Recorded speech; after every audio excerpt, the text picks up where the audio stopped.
All right, welcome to Meet in the Middle. My co-host today is my brother James Chickalise. How you doing, Jim? How you doing?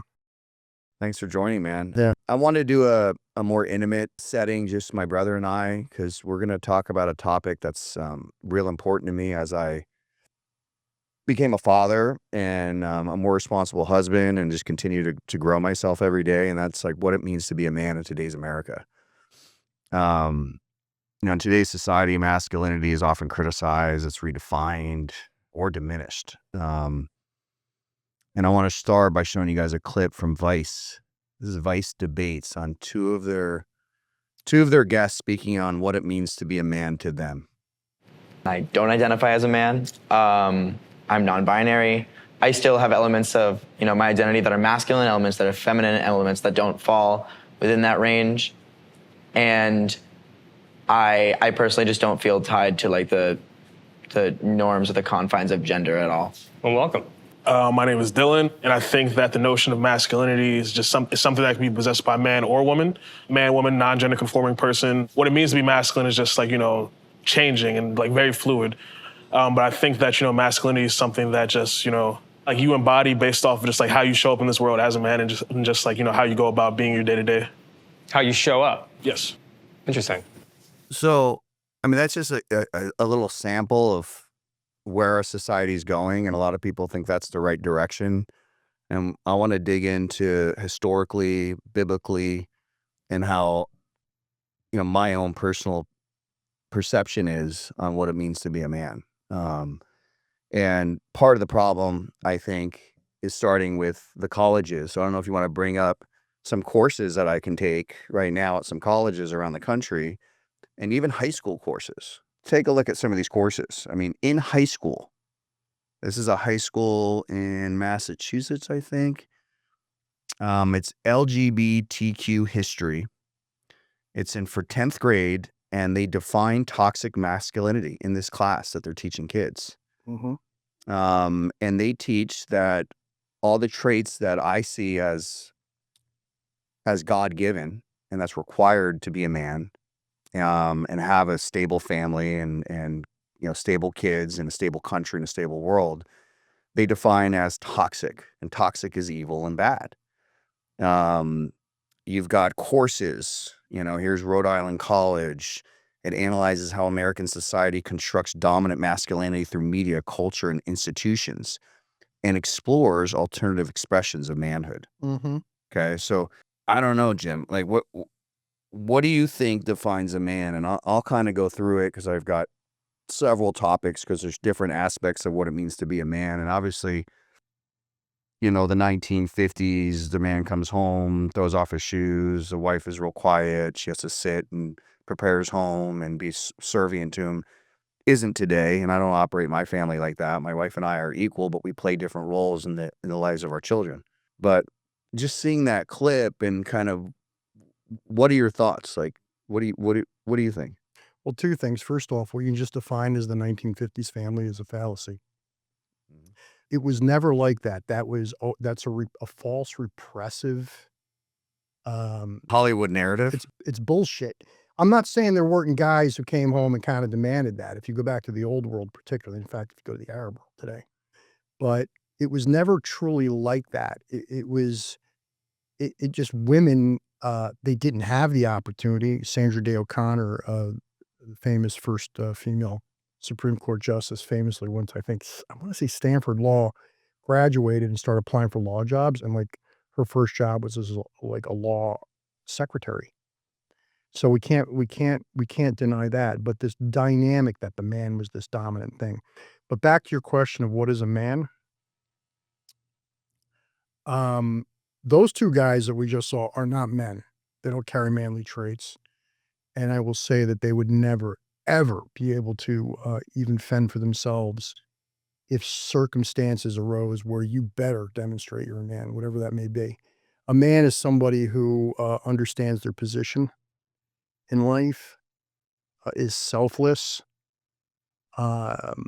Manly traits, true manly traits, are such that if something, as an example, if something really horrible is going to happen, he's got to step up and handle it, even to his own harm.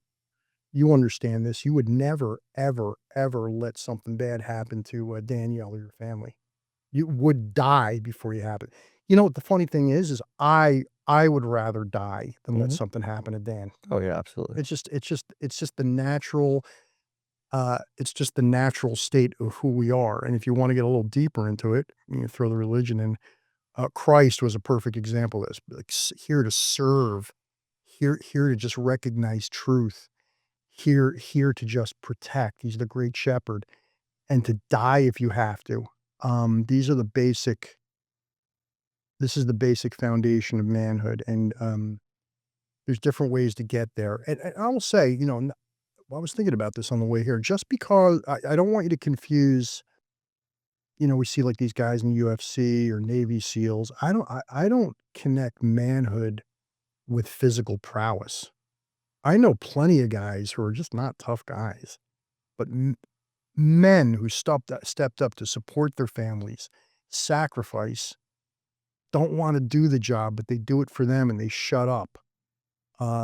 They know where their place is. They know not to be disrespected. Um, it just seems that physical activity, I'll throw this out here. It seems like physical activity and hard physical sports, wrestling, right? You don't have to be that to be a man, but it seems like that develops something in a guy. I know it develops something in me. I could tell you the story if you want, but um, it helps tremendously, but it's not, the tough guy with the tattoos, that's not the definition of a man. There was a time where Mike Tyson was not a man, even though he was the heavyweight champion of the world. No, there's a difference between what's being taught to our children, not just through higher education and not even high school. It's the media. It's the blurring of the lines between the sexes and gender fluidity, and I can be a girl tomorrow if I want to. Mhm. That's in my mind poison to the mind, and I'll get into biblical revelations. We'll talk about that towards the end of the show, but um it destroys the home, and I didn't have a reference to a dad, right? I grew up and my older brother was my role model, and he was going Not a very good. and he was going through a lot, right? So I kind of was a little lost, and I think that's part of the problem in today's society is not only are 50% of households divorced and the dad's not around, but there's not a role model, because even the 50% that are remaining, maybe only 25% or 15% or 10% are actually there, putting in the time and the effort and teaching their son valuable lessons and spending time with them and telling them like it's your role. And not every dad does a good job. I keep hearing how, oh, you have to have a two-parent household. No, you have to have a two-parent household with straight-minded and straight people, parents who have a straight conscience too, and they know their role. Yeah, and my house, I mean, I grew up with my wife, like we were together since she was 14. I'm not the dominant male that comes home and what I say goes and we're equal She's in our co-equals in to our you. house, 100% equal. Yeah. But when it comes time to discipline the kids or to rough play or to teach my kids how to box or wrestle or do jujitsu, it's me. If someone breaks in our home, my wife's not going to look at me and say, "Hey, just stay in bed. I'm going to go handle this." Yeah. I'm going to go fucking handle it. Yeah.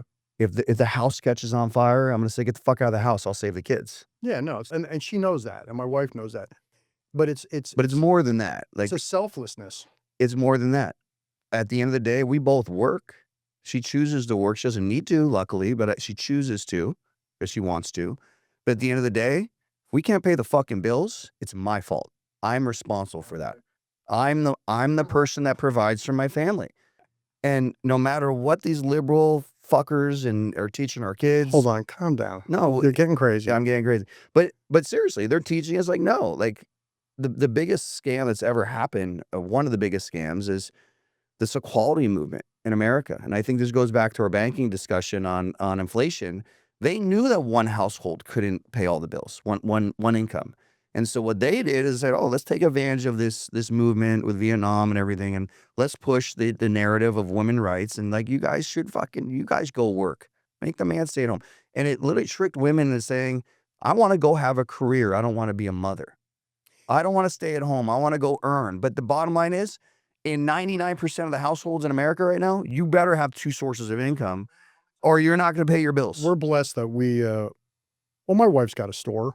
Yeah. And your wife works, but they don't have to, right? She couldn't pay the fucking mortgage, right? And she knows it. I tell her that. But like, since she works, 3-4 days a week, and You tell her that, Mike? You can't pay the mortgage. she couldn't pay the mortgage, and she knows that, right? Well, no, but it's okay. The point is that they don't have to work if they didn't want to. Yeah, but that's not to norm. demean what they do. I mean, my God, my wife puts in a lot of time at her lovely store, Michelle Swim and Denim in La Quinta, California.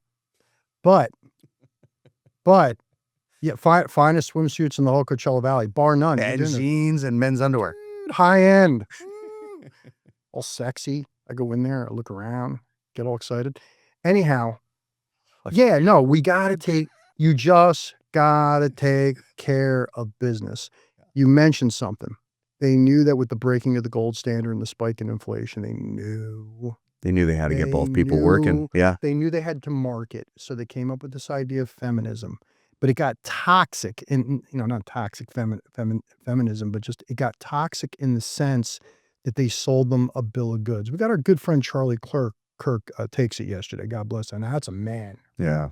He's out there speaking truth. He had so many death threats against him. He had violence committed against him, and he just went out there and spoke the truth. And one of the things he kept pointing out is how many of these women he would interview who were professionals, they put off motherhood, delayed it, or gave it up completely. And no offense to anybody, and it's a choice sometimes.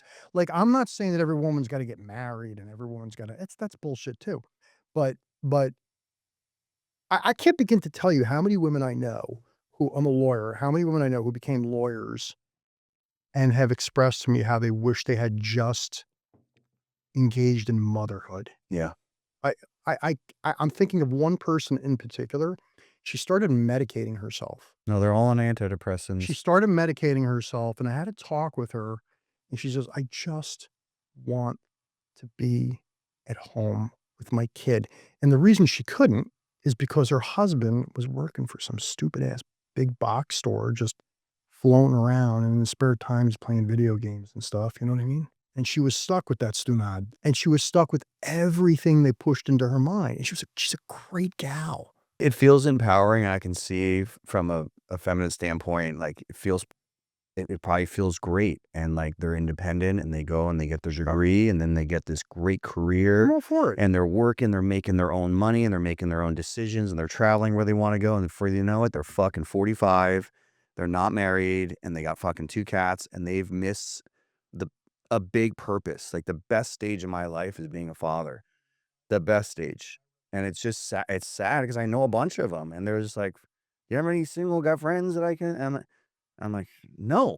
I don't have any single friends for you. I represented a gal not too long ago. I don't do too much criminal defense anymore, but I did on this. And she was an insanely high functioning professional in her 40s. And just so, I mean, you couldn't, like when you look at the paradigms like this, if you just looked at it on paper, you'd say, wow, that's a success.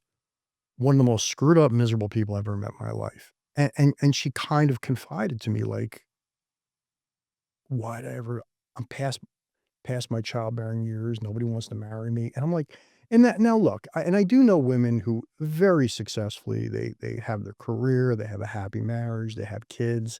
There's that too. I just think that they've been sold a bill of goods, but we're getting off topic, I think here, pal, and we're beating up on women. I don't want to do that. No, and again, everybody's free to do what they want to do, but when you're pushing a certain narrative to our youth and through the media, and it's getting so bad that I start to think, well, maybe there's something greater going on. Yeah, Maybe this is religious. Maybe this is our enemies funding universities to have us rip each other apart, to weaken the men in this country. When America falls, freedom's gone in the world. That Constitution that we have and our freedom, it's really hard to take down America. Yeah. So they're going to do it economically. They're going to have us rip us apart. But going back to a man's role, I think, like, at the end of the day, they're the keeper of principles, right? faith, family, and freedom. And like, what does that mean? Right. And I think about that all the time because I have to keep everything together and hold the standards really high for my family. And I make bad decisions, like I still do, right? I fuck up here and there, and I whatever it is, I try to be better. But at the end of the day, my kids and my wife are looking and depending on me to set the fucking standard in my house.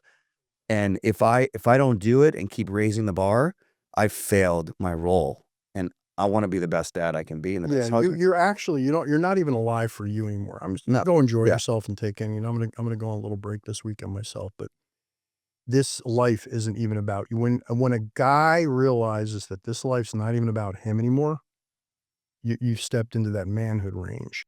Paul said, you mentioned is a religious. This is all spiritual, Yeah. all of it. He said very clearly. He says, all of our battles are not against flesh and blood, but they are against the powers, the principalities. What he's talking about, the spiritual world. He also says that he says women submit to your husbands. But that doesn't, in the English translation, that's not what it means. Like what you would think it automatically means, I'll submit to my husband. There's some things they have to submit to in the sense that, like, look, you want to live here? Submit to the fact that I got to go to work. Submit to the fact that you have to help me with that. And then he also follows that up immediately with the more important command to us: love your Father, like God loves the church. love your wives completely and unconditionally. And that's important because that Like means Jesus loves the church or something like that. yeah, that means And sacrifice so it's equal. yourself. It kind of like we're both equal in our devotion to the relationship. I think it's more on us because when we look at what he means by love your wives, the example is Christ going to the cross. That's heavy.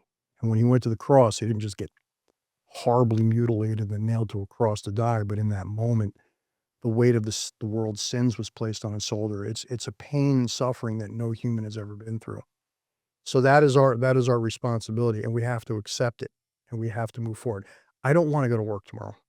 Yeah, you don't want to run to a burning building. You don't want to somebody comes and starts shooting up a building. I don't want to like get shot, but I'm gonna jump on Nicole right here. Like if that happened and Nicole's standing here, I'd save Nicole's life.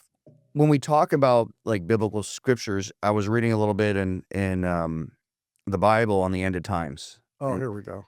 and there's just three I want to mention. Talking about manhood over here, and Yeah. he goes right into Revelation. Well, it's relevant. So scripture warns of confusion, rebellions against God's order, breakdown of family, and the distortion of sexual and gender roles. It's fucking written right there.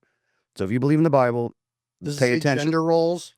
Well, let's read it. So Timothy 3:1. In the last days, people will be lovers of self, disobedient to parents, without self-control, haters of good. Romans 1:26-27. Paul speaks of men and women abandoning natural relations. The church reads this as a sign of moral distortion when God is rejected. Daniel 7:25. Talk about the Antichrist here. He shall think to change the times and law. This isn't only about changing calendars and laws.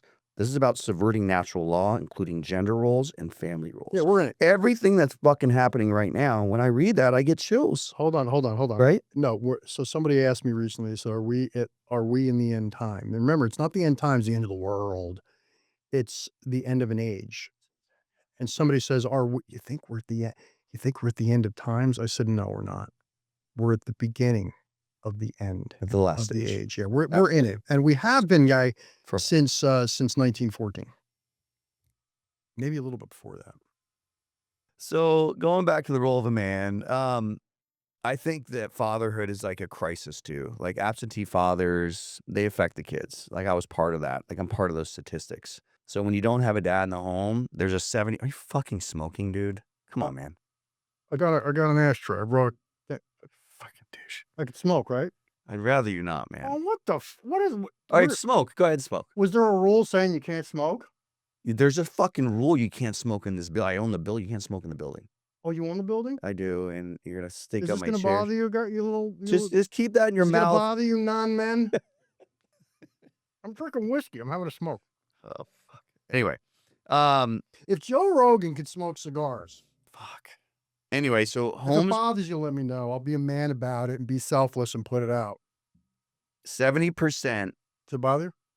So kids that grow up in a house with no dad, okay, 70% higher probability that the child will be a juvenile delinquent, and 65% less of a chance to attend, or odds of attending a 4-year university.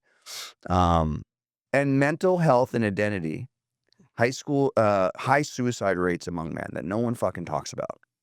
There's no outlet really for men to go chat with their friends about their issues.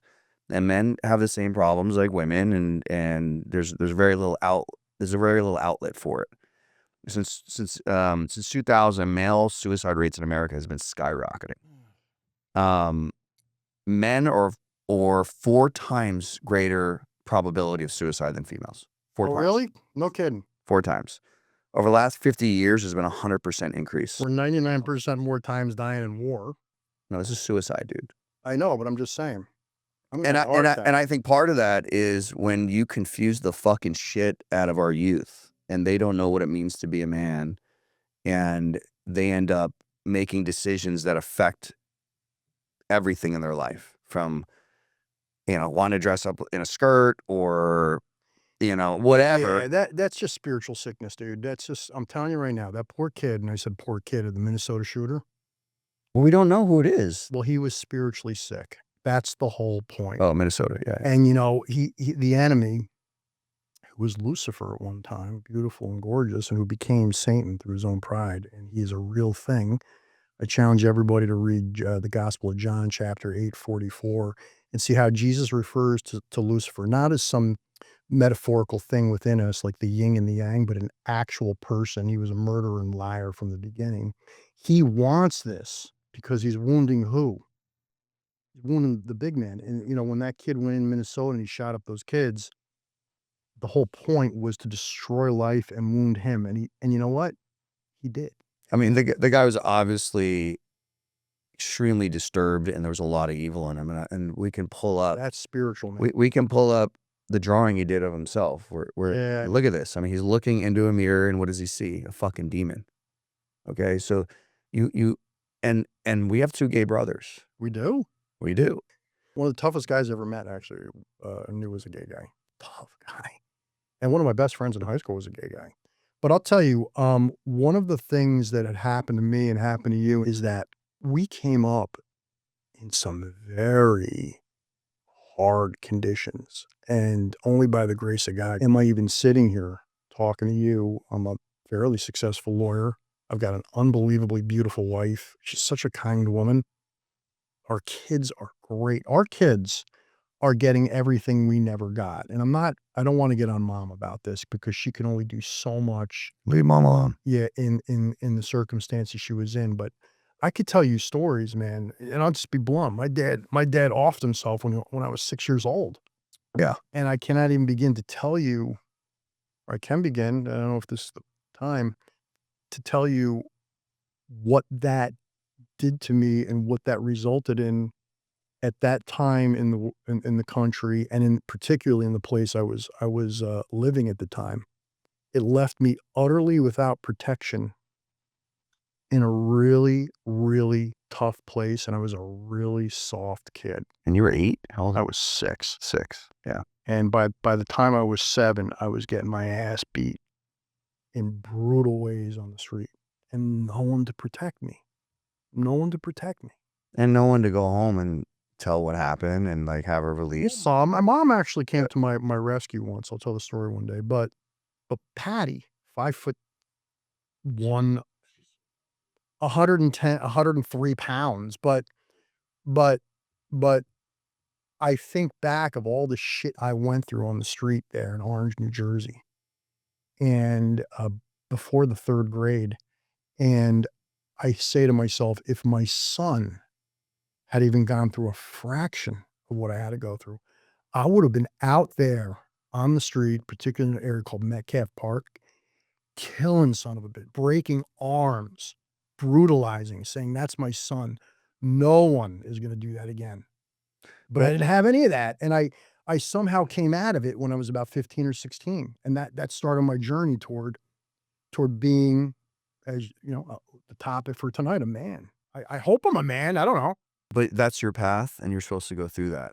And honestly, part of the counter to this is I'm overprotective of my kids, and I don't know if I'm doing a disservice, right? I maybe my son should go out and get his fucking ass kicked, right? I got in a lot of fights as a kid. I always won. Where you always won, I lost 80% of them, I learned how to take a horrible ass beating by the time I was like 7. Dude, just tell him all the black kids used to beat you up and You burn want to your hear a quick cigarette. story? Yeah, tell them the stories, man. That's You why we're looking? here. You watching? You want to hear a quick story? Yeah. This is a true story. I was my father had passed away or in that Christmas. Talk about a terrible Christmas. Yeah. Thanks for sharing, man. Thanks for sharing. Yeah. Thank you for sharing. It's really helping us move through all of our trauma. No, but that summer we lived in an apartment complex, small apartment complex owned by Grandma Buccino, Grandma Jessie. And I'm looking out my back window at Metcalf Park where all the neighborhood kids would mix, but the black kids wouldn't come on our street. And there's another reason for that. It was a little segregated. And this was a majority black town at the time. But I lived in an area that was white. And I got along with a lot of black kids. They were actually good guys. And there was a park out right back, and I'm looking at it, and right in view was a pool, the community pool. And the rule was don't ever go to the pool. Well, I'm like 7 at this point, and I decide it's 8 in the morning. I'm going to go down to the pool. I by myself. I put my shorts on. I get my towel. I go out there. This is a little bit of a long story. Okay, with it? Yeah. I go and I line up at the pool to get in. They haven't opened the gates, and I'm surrounded by little black kids, and they're kind of pressing toward the gate, and I'm the only white kid, and they kind of pressed me into these little black kids in front of me, and I remember this kid. He turned around and went, "Motherfucker," and he pushed me, and then he kicks me in the gut like Jet Li. I still remember it. And it was he got me, and it was some of the worst pain. I doubled over. You're such a bitch. And I'm 7 years old. I got no dad. I'm a soft kid. Poor you. And I pick myself up and I just start trying to walk away. And these kids grab me and they're yelling, "Well, kill that mother, kill that white kid, kill that white kid." Well, anyway, a bunch of, I don't know, I like to say 8 kids. I don't know how many there were, but they beat the living shit out of me. And then they held me on the ground. And they started burning me with cigarettes and lighters and matches and shit, you know? And, I still have a scar right here. And, this is the shit I had to go through. Now, the nice thing about that story, some older black kid, a teenager, I hear him screaming, and he runs up and he picks me up and he's throwing these guys aside. He picks me up and he runs me out to Argyle Avenue, which is like 50, 60 feet away. And he puts me down. He looks at me and says, "Run. Get out of here." And I did. And that was the beginning of my journey to getting my ass kicked horribly. Now, before anybody gets into the whole, "This is a black and white thing," it's not. Because when I think back to that time, particularly in Orange, I got my ass kicked more by white kids than the black kids. But you had 2 choices. So after that happened and after you got beat up, you had 2 choices. You can either let that become trauma and become a weak man and hide in your fucking house and never go out, or you can join the fucking wrestling team and get tougher. That's actually, forgive me. I'm not trying to throw any rain on your analysis, your psychological analysis. But no, I didn't have a choice because I didn't know any better. I was 7. And so for the next few years after that, all I knew was to be scared. I would get out of that. I swear I'd walk out of my house and just be like, you know, and like I said, it wasn't black kids that were damaging me, although there were some other instances that I can tell you about the time I got knocked unconscious by some black teenager kid. But it was the white kids, and there was a kid across the street who shall remain nameless, but who I swear I looked up on Facebook a few years back. And I was going to go hunt this mother. I was going to hunt them down. So this I found out where he lived. This is still And going. I'm like, I have to get this out. I have to go teach this cat a lesson. And I'm seeing his family. And I remember saying in my sick little mind, and I'm going to do it in front of his son. Yeah. Now, that's a terrible heart. That's murder. Jesus told us that in your heart is murder itself. And he wants us to get off that kick, not because he doesn't want so much just to do violence. He doesn't want us to do violence, but we got to get rid of that resentment. But this particular kid tried to kill me, and as I was walking away from him in a little baseball diamond, I'm like 8. He came up from behind me and hit me over the back from the back with an aluminum baseball bat. I don't know how I lived through it. He cracked my entire skull open. I had to get something like 24 stitches. How old are you? I was 8, And how old is he? 10. Okay, he's 10 years old, dude. Yeah, And and you- nothing ever happened to this kid. But he's only 10. Like, that's what kids did back then. They beat the shit out of each No, they didn't. No, like, you know, the thing is, when we moved from Orange to Caldwell, kids were not hitting each other over the head with bats. Yeah, but I mean, come on, man, that's an extreme thing. I get it. But you obviously held on to that through adolescence right into adulthood. traumatized me, yeah, man. You got traumatized. And I'm traumatized now. are you a little scared? I'm still a little bit. No, listen, like, I'm not scared anymore. Yeah. You know, when I first moved to La Quinta, you remember that Circle K down here? Yeah. So I'm here for the first week, and I walk up to the Circle K, like, 11 o'clock at night. 2 young Mexican kids approach me. The kid says, "You got $5?" I said, "No." And he lifts his shirt, and he shows me a gun. He's like, "I know you got $5," or whatever he said. And I said, "You mother," and I just like, "Well, are you out of your mind?" And I just walked right up to him. I grabbed him in the face, and I grabbed his gun, and I threw the gun. And then so I mean, so I got reckless, but there was one. I don't want to make this about me and all my shit, but something happened when I was 15 that made me realize that, oh, I'm not helpless. Oh, I'm not required to take it all. And as sick as this all is, this is part of my journey to becoming a man, because then I had to get through all the anger and the resentment. And I still harbor some, but I work through it. And I thank God I can get on my hands and knees every day and ask for forgiveness and start over.